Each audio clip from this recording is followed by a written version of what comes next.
कहानी की शुरुआत शाम के समय से होती है और उस जगह पर एक बड़ी ऊंची बिल्डिंग होती है। अगले दिन वैलेंटाइन डे है। जेनिफर ऑफिस में अकेली है और अपने पुराने मंगेतर डेरेक को ईमेल लिख रही थी। वे ईमेल में लिखती है कि वो आज रात न्यूयॉर्क आ रही है और पूछती है कि क्या वो मिल सकते हैं। वो लिखती है कि उसे डेरेक की बहुत याद आती है, लेकिन टाइप खत्म करने के बाद रुक जाती है। अब उसके चेहरे पर उलझन और संदेह दिखाई देता है। वे समझ नहीं पा रही कि ईमेल भेजे या नहीं। कुछ पल बाद वह ईमेल फेंक देती है और गहरी सोच में खो जाती है। आखिर में वो खुद को संभालती है, अपना सामान उठाती है और ऑफिस से निकलने का फैसला करती है। अपने यात्रा टिकट उठाती है और एक छोटे जार में रखे किस शेप वाले पेपर उठाकर बैग में रख लेती है। दूसरी मंजिल पर जे बाथरूम से निकलता है, पर जैसे ही वे नल खोलता है पानी से उसकी पेंट गीली हो जाती है। थोड़ी देर के लिए डर जाता है, फिर हैंड ड्रायर से पैंट सुखाने लगता है। जब पैंट सूख जाती है तो वो बाहर चला जाता है। उसी समय जेनिफर भी अपने ऑफिस से निकल रही होती है। जेनिफर और जे अपने अपने फ्लोर से लिफ्ट बुलाने के लिए बटन दबाते हैं। जेनिफर 49वीं मंजिल से लिफ्ट में प्रवेश करती है, जो अभी भी गहरी सोच में डूबी हुई थी। दूसरी मंजिल पर जे मोबाइल में नेटवर्क ढूंढ रहा होता है, तभी लिफ्ट वहां पहुंच जाती है। वह उससे थोड़ा दूर है, इसलिए वह आवाज लगाता है और लिफ्ट को रोकने के लिए कहता है। जेनिफर लिफ्ट का दरवाजा खुला रखती है और जे जल्दी से अंदर आ जाता है। जे उसे थैंक यू कहता है और बेसमेंट का बटन दबाता है। जे उसके वैलेंटाइन डिजाइन वाले बैग को देखकर हंसी मजाक करता है कि गिफ्ट लाने की क्या जरूरत थी। जेनिफर उसकी शराब की बोतल देखकर हंसती है और कहती है कि कम से कम तुम ड्रिंक लेकर तो आए हो। जे बताता है कि उसने अभी एक बिजनेस डील पूरी की है और यह बोतल सेलिब्रेशन के लिए है। जे खुद पर हंसता है और जेनिफर भी मुस्कुरा देती है। लिफ्ट नीचे जा रही होती है, तभी जे दीवार पर बने अजीब से चित्र को देखता है। जे मजाक में कहता है कि यह किसी ऐसे व्यक्ति ने बनाया होगा जो गंभीर समस्याओं से जूझ रहा था। जेनिफर भी मानती है और कहती है, हाँ बिल्कुल ऐसा ही लगता है। अचानक लिफ्ट रुक जाती है। जेनिफर घबराकर पूछती है कि क्या लिफ्ट फंस गई है। जे आपातकालीन बटन दबाता है,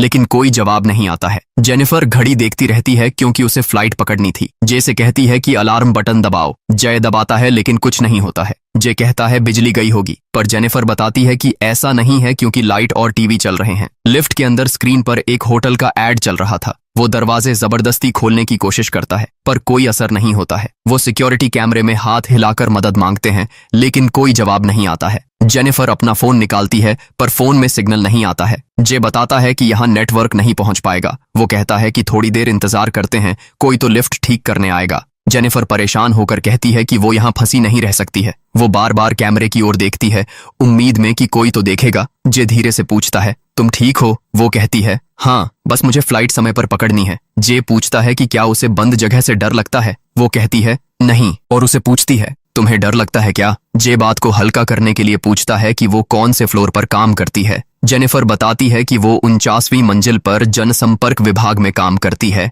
जे कहता है कि उसकी कंपनी भी इसी बिल्डिंग में है। जे बताता है कि वो अकाउंट ऑफिसर है, पर उसकी कंपनी उतनी फेमस नहीं है। जेनिफर उसकी बातों में खास ध्यान नहीं देती है। जे पूछता है कि क्या पहले कभी लिफ्ट ऐसे बीच में फंसी है। जेनिफर कहती है कि नहीं। वो बेचैनी से बार बार समय देखती रहती है। जे एक कागज का टुकड़ा लेता है और उसे स्पीकर में डालकर बोलने की कोशिश करता है। उम्मीद करता है कि उसकी आवाज बाहर तक जाएगी। आवाज बाहर नहीं जाती है क्योंकि लिफ्ट आवाज को रोक देती है। जेनिफर गुस्से से और डर में चिल्लाती है, लेकिन कोई नहीं सुनता है। उसे डर लगता है कि शायद सब लोग यहाँ से जा चुके होंगे। अचानक जे को लगता है कि शायद ऊपर से निकलने का रास्ता होगा। दोनों अपने कपड़ों को हल्का करते हैं ताकि चढ़ना आसान हो। जे बताता है कि लिफ्ट की छत में एक हिस्सा आमतौर पर आपात स्थिति में खुल सकता है। जे उसे ऊपर चढ़ने में मदद करता है। चढ़ते समय जे मजाक करता है कि शायद उसे चीयर लीडर होना चाहिए था क्योंकि वह इसमें अच्छी है। जेनिफर हंसकर कहती है कि अभी भी देर नहीं हुई है, वो सपना पूरा कर सकता है। जब वो ऊपर पहुंचती है तो देखती है कि वहां से बाहर निकलने का कोई रास्ता नहीं है। जय हैरान होता है कि अगर कोई असली खतरा हो तो लोग कैसे बचेंगे। जेनिफर कहती है कि यह तो सच में आपात स्थिति है। अचानक वह गुस्से में छत पर मुक्का मारती है, लेकिन खुद को चोट पहुंचा लेती है। जे जल्दी से उसे नीचे उतारता है और उसका हाथ दिखाने के लिए कहता है। वह कहती है कि मैं ठीक हूं, पर उसके चेहरे से पता चलता है कि वह परेशान है। वह सोचती है कि अब उसकी ट्रिप नहीं हो पाएगी। वह गहरी सांस लेकर समय का अंदाजा लगाने की कोशिश करती है। जे घड़ी देखकर बताता है कि सिर्फ 15 मिनट बीते हैं। जेनिफर कहती है कि ऐसा लगता है जैसे पूरा 1 घंटा बीत गया है।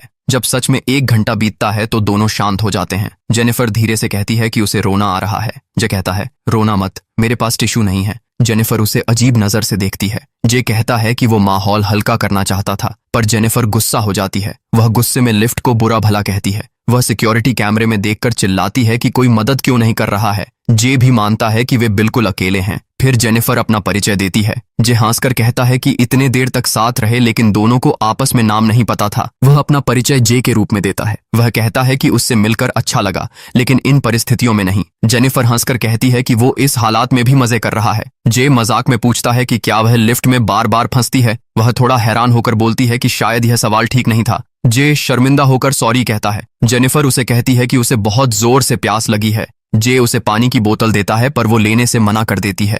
वह कहती है कि वह उसका पानी नहीं ले सकती हैं। जे उसे मजाक में कहता है कि उसे पानी पीना ही होगा वरना वह वाइन खोल देगा। वो हंसकर पूछती है कि वाइन बोतल बंद है या नहीं। वो जवाब देता है हाँ है। वो हंसकर बताती है कि उसके पास वाइन खोलने वाला उपकरण है जिस पर दोनों जोर से हंस पड़ते हैं। जे उसे दोबारा पानी देता है। वह थोड़ी सी मात्रा में पानी पी लेती है। जे उसे कहता है कि वो पूरा पानी पी सकती है। बदले में जेनिफर उसे अपने बैग से कुछ चुंबन देती है। जय मुस्कुराते हुए उन्हें स्वीकार कर लेता है। जे मजाक करता है कि अगर वो बहुत देर तक यहीं रहे तो क्या करेंगे। जेनिफर सहजता से कहती है कि अभी भी मंगलवार तक 80 घंटे बाकी हैं। जे को आश्चर्य होता है कि उसने पहले से कैलकुलेशन की हुई है। जेनिफर हंसते हुए कहती है कि ज्यादा मजाक मत करो वरना पेशाब आ जाएगी। अब उसे सच में पेशाब लग जाता है लेकिन पेशाब करने की जगह नहीं थी। जे कहता है कि वो कुछ नहीं कर सकता और बताता है कि वे 4 घंटे से यहाँ फंसे हुए हैं। वो मजाक में कहता है कि शायद उसे पेशाब यही करना पड़े। वो कहती है कि वो शर्मिली है और सबके सामने ऐसा नहीं कर सकती है। जे उसे प्राइवेसी देने को तैयार होता है। वो कहता है कि वो खुद तय करे कि पेशाब कहाँ करना है। जेनिफर गुस्सा हो जाती है और पूछती है कि उसे वो जगह कौन देगा। जे कहता है तुम एक कोने में रहो मैं दूसरे में चला जाऊंगा। वह उसे अपना कोट भी देता है ताकि उसके कपड़े सुरक्षित रहें। वो साफ मना करती है कि वो कोट में पेशाब नहीं करेगी। जे उसे सुझाव देता है कि खाली थर्मस में पेशाब कर ले। जेनिफर इसके लिए तैयार हो जाती है। वो कहती है कि वो कुछ न देखे और गाना गाए ताकि उसे शर्म ना आए। जेनिफर थर्मस में पेशाब करना शुरू कर देती है। जे कहता है कि वो कल्पना करे कि वो घर के बाथरूम में है। अंत में वह पेशाब कर लेती है और राहत महसूस करती है। वह कहती है कि यह बहुत शर्मनाक था लेकिन जय कहता है कि यह बिल्कुल भी शर्मनाक नहीं था क्योंकि वे दोनों एक साथ फंसे हुए हैं। जेनिफर कहती है कि अब तक उसकी फ्लाइट चली गई होगी। जे हंसते हुए उसे सांत्वना देता है। वो मुस्कुराकर कहती है कि उसकी बातें उसे खुश नहीं कर पा रही हैं। जेनिफर अपनी बैग से किताब निकालती है और लिफ्ट की दीवार पर फिर से चित्र बनाने लगती है। चित्र पूरा हो जाता है और उसने उसमें एक लड़की भी जोड़ दी। कुछ समय बाद जेनिफर हंसते हुए कहती है कि जे लिफ्ट में अच्छा साथी हो सकता है। फिर वह जे से पूछती है कि क्या वह शादीशुदा है या उसकी कोई गर्लफ्रेंड है। जय तुरंत सवाल को टाल देता है और कहता है कि वह अकेला है और अक्सर काम के लिए देर से आता है इसलिए लोग सोचते हैं कि आज भी देर से आएगा। जेनिफर भी अपने बारे में यही बताती है। जे पूछता है कि जेनिफर किससे मिलने वाली थी और उड़ान पर जाने की उम्मीद उसे खुश कर देगी। जेनिफर कहती है कि ऐसा कुछ नहीं था, बस एक लंबी और जटिल कहानी थी जिसमें वह किसी को सरप्राइज देना चाहती थी। वह नहीं चाहती थी कि उस व्यक्ति को पता चले और शायद वह भी उसे वहां नहीं देखना चाहता था, इसलिए जेनिफर बहुत दुखी हो जाती है। जे अपनी वाइन की बोतल खोलता है और कहता कि शायद अब इसे पीने का सही समय है। वह सोचता है कि यही सही समय है और दूसरी बोतल वह किसी को उपहार में देना चाहता था। जे कहता है कि वे दोनों पहले से ही दुखी हैं और जेनिफर को वाइन देता है। जेनिफर वाइन पीती है और कहती है कि यह खराब नहीं है। वह पूछती है कि क्या वे जश्न मना रहे हैं। जे कहता है कि फिलहाल जश्न का कोई कारण नहीं है लेकिन फिर भी पिएंगे। थोड़ी देर बाद वे एक दूसरे की ड्राइंग बनाने लगते हैं। बाहर मौसम खराब होता है और लिफ्ट की लाइट थोड़ी सी झपकने लगती है। दोनों डर जाते हैं और पूछते हैं कि क्या हुआ है। जे समय देखता है और जेनिफर जानना चाहती है कि समय क्या हुआ है। जे कहता है कि अब शनिवार की रात 1 बजे है और अंततः वीकेंड शुरू हो गया है। जेनिफर कहती है कि उन्हें इसका जश्न मनाना चाहिए। जे कहता है कि चिंता मत करो, वे सुरक्षित बाहर निकल जाएंगे। जेनिफर मान जाती है। जेनिफर पूछती है कि क्या वह अब सच में ईमानदार हो सकता है। जे कहता है कि पहले वह पूरी तरह ईमानदार नहीं था लेकिन अब सच बोलना चाहता है। वह बताता है कि उसने पहले जेनिफर को देखा था लेकिन स्थिति की वजह से वह नहीं चाहता था कि वह असहज महसूस करे या ऐसा सोचें कि वह उसे फॉलो कर रहा है। जेनिफर पूछती है कि उसने उसे कितनी बार और कहां देखा था। जे कहता है कि उसने उसे ज्यादातर लॉबी और गैलरी में देखा क्योंकि दोनों एक ही बिल्डिंग में काम करते हैं। वह आगे कहता है कि एक बार उसने जेनिफर को देखा भी था। जे सोचता है कि जेनिफर अच्छी और पॉजिटिव है और उसे यह जानने का अधिकार है। जेनिफर कहती है कि यह अच्छी बात है और वह जे की ईमानदारी को पसंद करती है। फिर जे कहता है कि वह सच में अच्छी इंसान लगती है। इसके बाद जेनिफर उसे धन्यवाद कहती है। अंत में वे अपनी ड्राइंग एक दूसरे को दिखाते हैं। जेनिफर जे की ड्राइंग देखकर कहती है कि उसने वाकई बहुत अच्छा काम किया है। वह एक फोटो लेती है और कहती है कि अगर वे बच गए तो यह ड्राइंग अपने मोबाइल वॉलपेपर पर लगाएगी।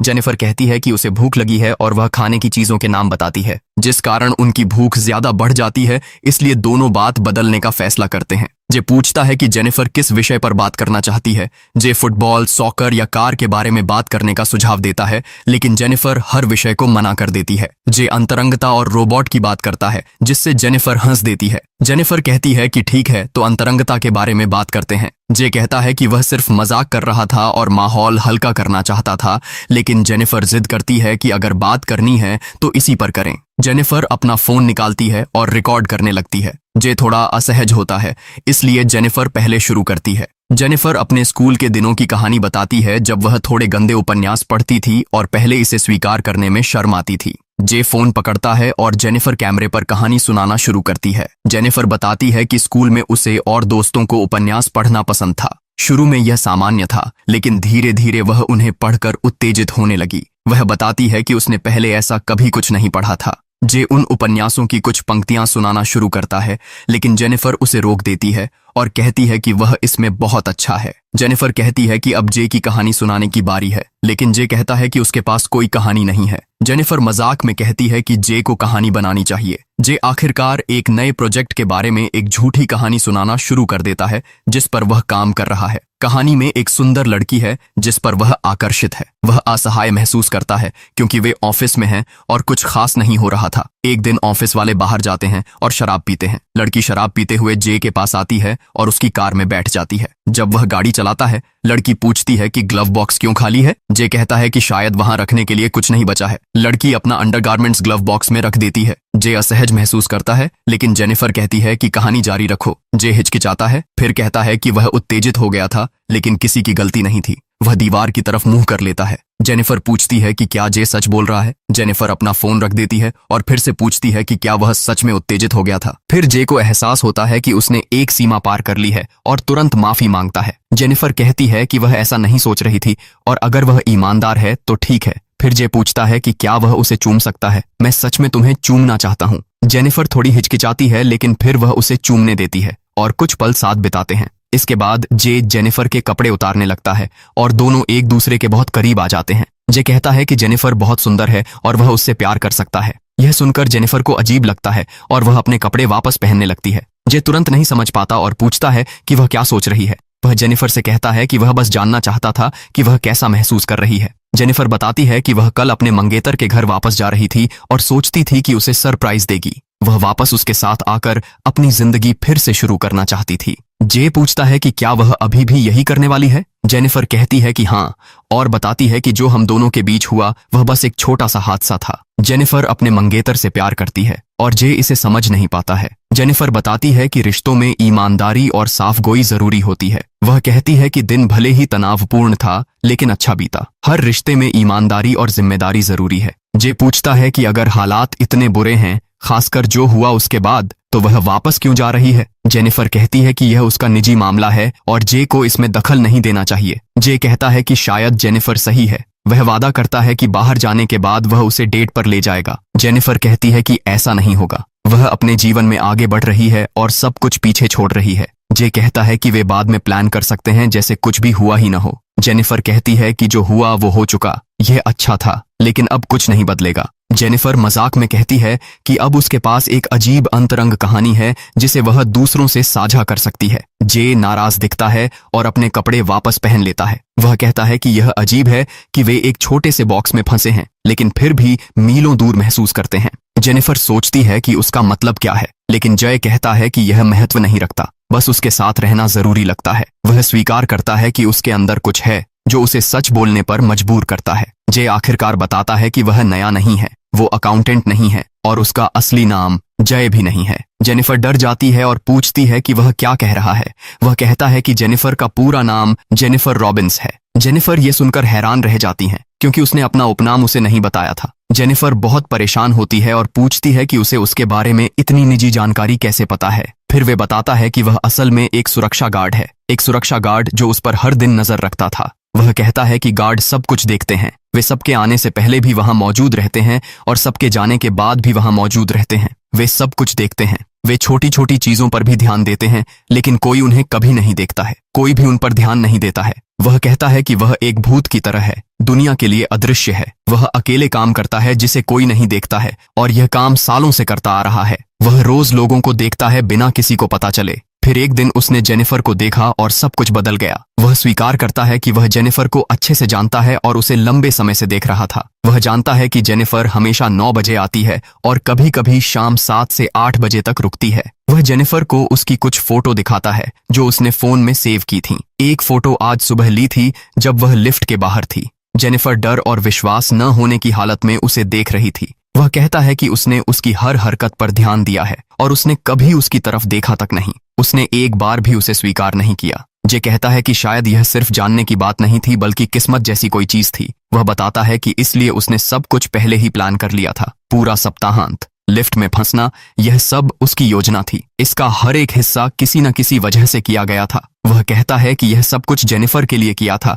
वह अपनी जेब से चाबी निकालता है और कहता है कि अगर जेनिफर जाना चाहती है तो जा सकती है। वह कहता है कि लिफ्ट कभी टूटी नहीं थी, वह हमेशा जा सकती थी, लेकिन उसने उसे जाने नहीं दिया। अब वह जेनिफर को विकल्प दे रहा है। अगर वह चाहे तो चाबी लेकर जा सकती है। वह लिफ्ट का पैनल खोलता है और सिस्टम को अनलॉक करता है और कहता है कि अब वह जा सकती है। जेनिफर उसे घूरती है और समझती है कि वह उसे लंबे समय से लिफ्ट में बंद करके रखा हुआ है। वह पूछती है कि वह ऐसा कैसे कर सकता है। जय मानता है कि हाँ, वह पागल है। उसने सोचा वे जेनिफर को यहाँ कुछ समय के लिए रखेगा तो उसके साथ में कुछ अच्छा समय बिताएगा। जेनिफर गुस्से में उसकी कॉलर पकड़ती है और पूछती है कि वह कैसे सोच सकता है कि यह ठीक है। जेनिफर गुस्से में चिल्लाती है कि वह पुलिस को फोन करेगी और जे को उसके किए की सजा मिलेगी। जे, जो अब तक शांत दिख रहा था, अब उसके चेहरे पर डर और तनाव दिखने लगता है और वह कहता है कि वह जेल नहीं जा सकता है। डर और घबराहट में वह जल्दी से चाबी को घुमाता है जिससे लिफ्ट एक बार फिर बीच में ही रुक जाती है। लिफ्ट रुकने से जेनिफर बहुत डर जाती है।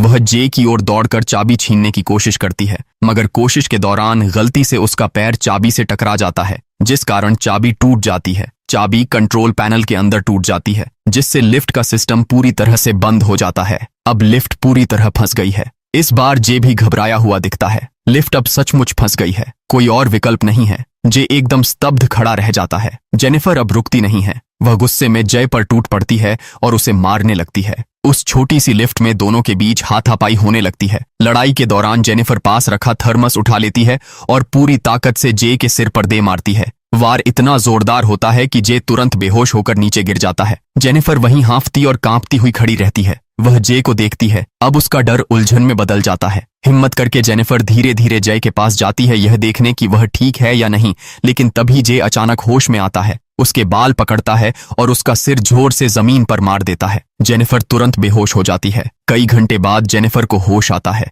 उसका सिर बहुत दर्द कर रहा होता है और वह देखती है कि जे कोने में बैठा खुद से कुछ बोल रहा है, जैसे पागलों की तरह बड़बड़ा रहा हो। वह अब शांति से ऐसे बात कर रहा है जैसे कुछ हुआ ही न हो। वह जेनिफर से कहता है कि अगर किसी लड़की के करीब आना है तो उसके लिए सही जगह और माहौल होना चाहिए। वह कहता है कि ऐसी जगह चाहिए जहां उसे वक्त मिले और कोई चीज उसका ध्यान न भटकाए। इसलिए उसने ये सब किया, यानी लिफ्ट में फंसाना, ताकि दोनों अकेले रह सकें। जे को लगता है कि उनके बीच जो हुआ वो एक तरह से एक रिश्ता जैसा था, परफेक्ट और पूरा। वे मिले, उन्होंने बात की, एक दूसरे को जाना, उनके बीच शारीरिक संबंध बने, उनमें झगड़ा हुआ और उनका ब्रेकअप हो गया। यह सब कुछ सिर्फ एक वीकेंड में हुआ, एक ही लिफ्ट के अंदर घट गया। जेनिफर उससे कहती है कि वह इससे बच नहीं पाएगा, कोई न कोई जरूर आकर उन्हें ढूंढ लेगा। जे शांत स्वर में कहता है कि कोई नहीं आने वाला है। जेनिफर कहती है कि बाकी सिक्योरिटी गार्ड्स उन्हें देख लेंगे। जे बताता है कि पूरे वीकेंड में सिर्फ 3 गार्ड ड्यूटी पर थे। जे ने पहले गार्ड फिलिप्स को कहा था कि वह उसकी शिफ्ट संभाल लेगा और फिर दूसरे गार्ड एडी को भी यही कहा कि वह उसकी ड्यूटी भी कर लेगा।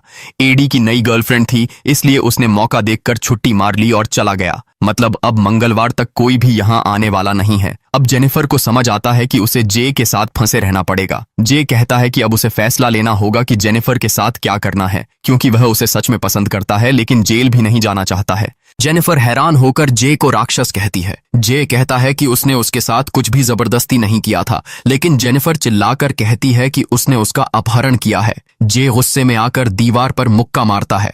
वह चिल्लाता है, मैंने अपहरण नहीं किया, और फिर से दीवार पर जोर से मुक्का मारता है। वह थर्मस उठाकर लिफ्ट की दीवारों पर पटकने लगता है।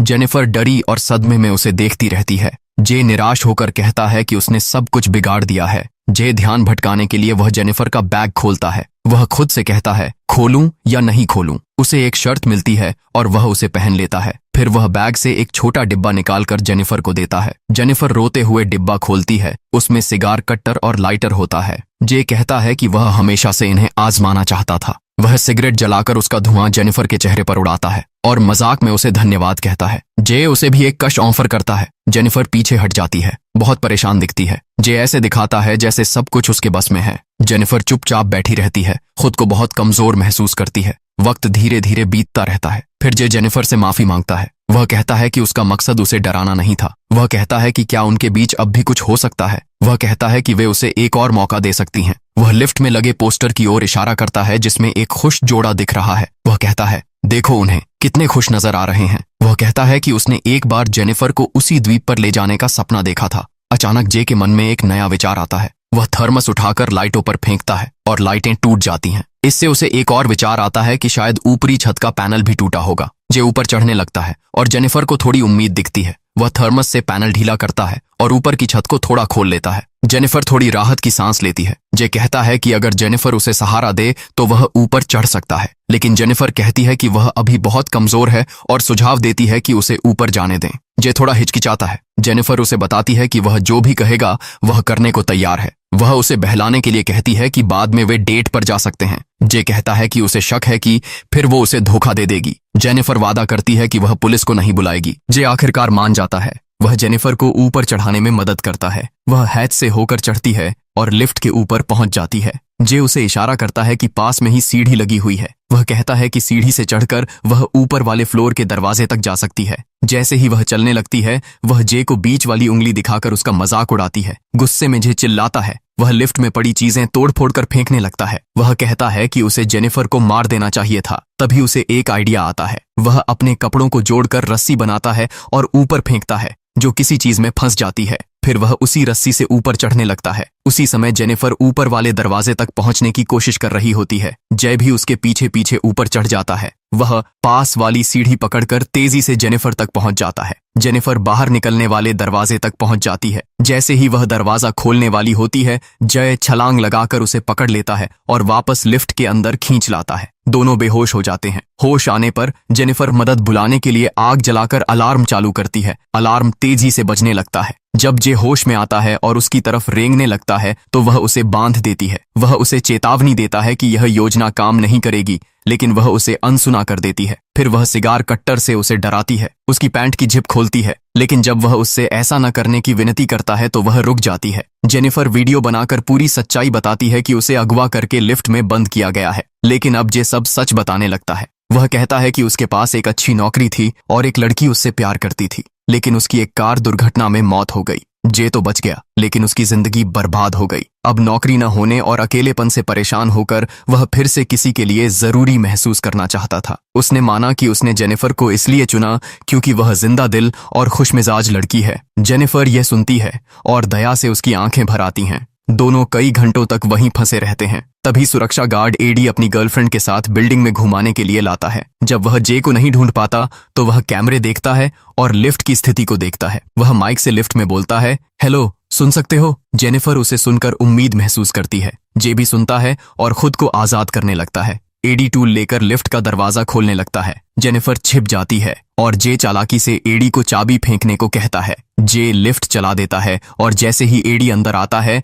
वे दो टुकड़ों में बंट जाता है। ये देखकर जेनिफर डर जाती है। जे जेनिफर को बेहोश करके कार की डिक्की में डाल देता है, मगर एडी की गर्लफ्रेंड होश में आ जाती है और उसे खोजने लगती है। जे झूठ बोलता है पर बाद में उसे भी मार डालता है। फिर उसकी लाश लिफ्ट से नीचे फेंक देता है। जे एक सुनसान इलाके में गाड़ी चलाता है। वह देखता है कि जेनिफर अभी भी बेहोश है। फिर वह उसे जलाने की सोचता है। तभी जेनिफर होश में आ जाती है। वह जे को धक्का देकर कार लेकर भाग जाती है। कार में उसे एक सिगार दिखता है। वह सोचती है कि कार रिवर्स करके जे को कुचल दे। जे शीशे से घायल होकर जमीन पर गिर जाता है, लेकिन जेनिफर एक सिगार जलाती है, उसे पीती है, फिर उसे कूड़ेदान में फेंक देती है। कूड़ेदान में आग लग जाती है और वह हल्की सी शैतानी मुस्कान देती है। जे आग में जलकर मर जाता है। इसी सीन के साथ ये मूवी समाप्त होती है।